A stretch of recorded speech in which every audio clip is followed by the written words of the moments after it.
Good evening. It's time for the latest news, business and sports stories here on KTN Prime. Thank you for joining us. I'm Nancy Kachingira. Thank you for joining us this Thursday night. I'm Ben Kitili.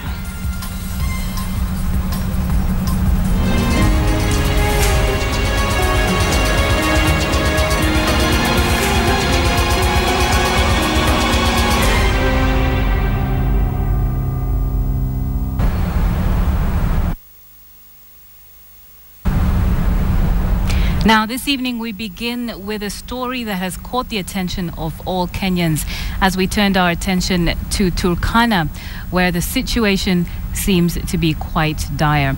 Now, one of the major problems that we're seeing in Turkana is that there is no food. The people are hungry. But across the country, farmers are either harvesting or looking for somewhere to actually store their harvest because they have been able to get some food. So the question is, why is Turkana hungry? That's the question everyone is asking. Why is this happening once again? Well, KTN's Wilkes Tanyaba went in search of some answers to these questions. Several regions across the country are preparing to reap the fruits of their labor, but in Turkana, the future is uncertain. A convoy is leaving Nairobi, taking much-needed relief food from the government to the people of Turkana. This is a government effort which was planned way back in November when reports emerged that there was an impending drought.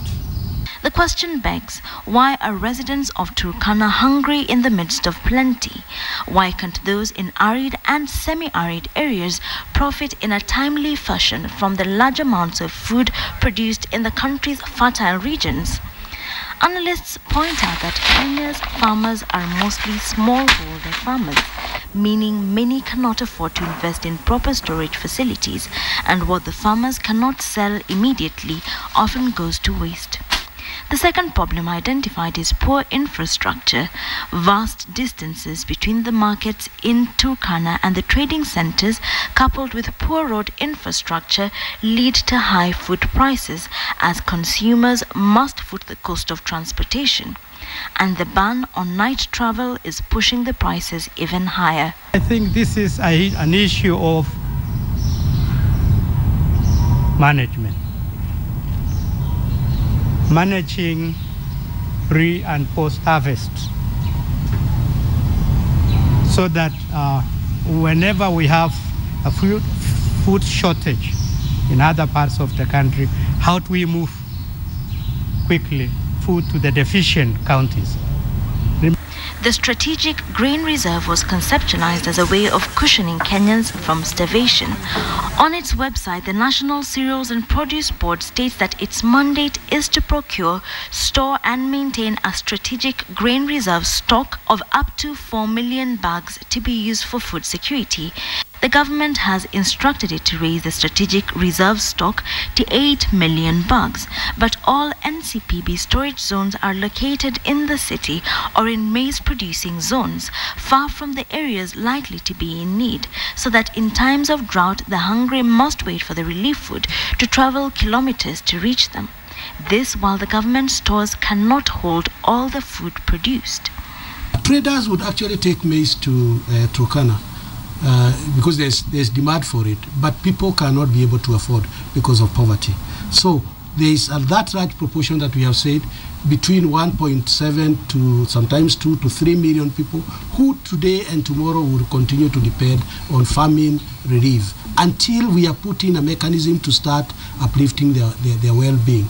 But a section of leaders now claim that these lapses by the government are driven by sinister motives. Predicting a disaster when it has struck only paints a clear picture of poor coordination and lack of preparedness.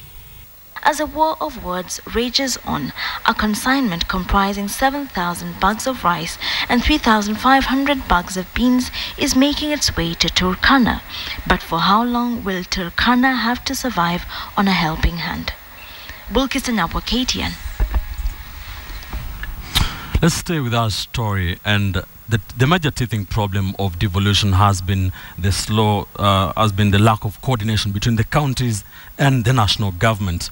Now, this is according to James Nyoro. According to him, that has been the reason behind the slow response to hunger cries from the county of Turkana and close to 10 other counties. That is according to a report by the devolution secretary, Anne Waiguru. KTN's Catherine Omwando has the details.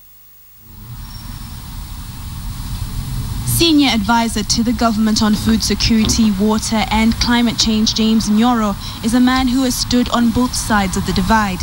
While he was working in the private sector, he criticized previous governments for their laxity in dealing with food security. Today, 5 months on the job, Nyoro admits the government was not caught off guard with the drought situation in Turkana, Kilifi or parts of Eastern Province.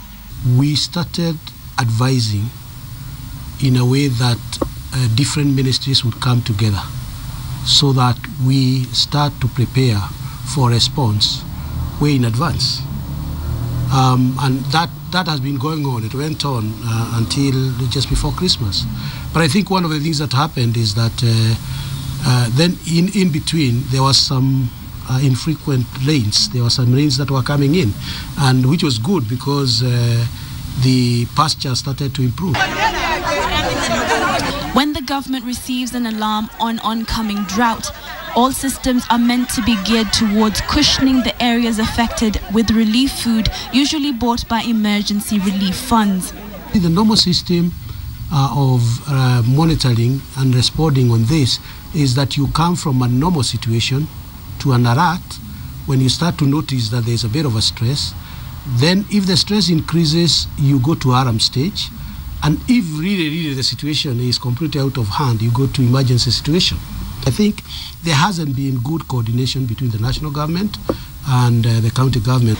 The lack of coordination, according to Nyoro, is the reason the government seems unprepared to deal with a situation it should be well prepared for. I think we cannot blame lack of preparedness. I think the problem basically, one is what kind of indicators are we looking at so that we can move from one stage to another. I think we need to review with the National Drought Management Authority the indicator so that we know the trigger. And once we know the trigger, then we have to work out the mechanisms of coordinating our activities. When it comes to one of the hardest hit areas, legislators and governors of Turkana feel that the national government should work with the county government to develop long-term projects that will create self-reliance among the people of Turkana, who until now are heavily dependent on relief food. The bigger thinking is to ensure that these counties start to enhance their food production. We are looking at irrigated agriculture because to a large extent the problem also is that we've been so much dependent on rainfed. Of course, Turkana, there is no rain, so they don't do any crop. But we have small irrigation projects like Morem, where they have been producing a lot of maize. In 2013, food production was at a serious low. Nyoro says the government has embarked on various irrigation and livestock projects to ensure that come January 2015, if drought hits again, instead of importing grains, the National Grain Reserve and other projects will help those living in drought-prone areas survive. Catherine Omwando, KTN. Thank you, Catherine. So one of the questions we have been asking this evening is, why is Turkana hungry?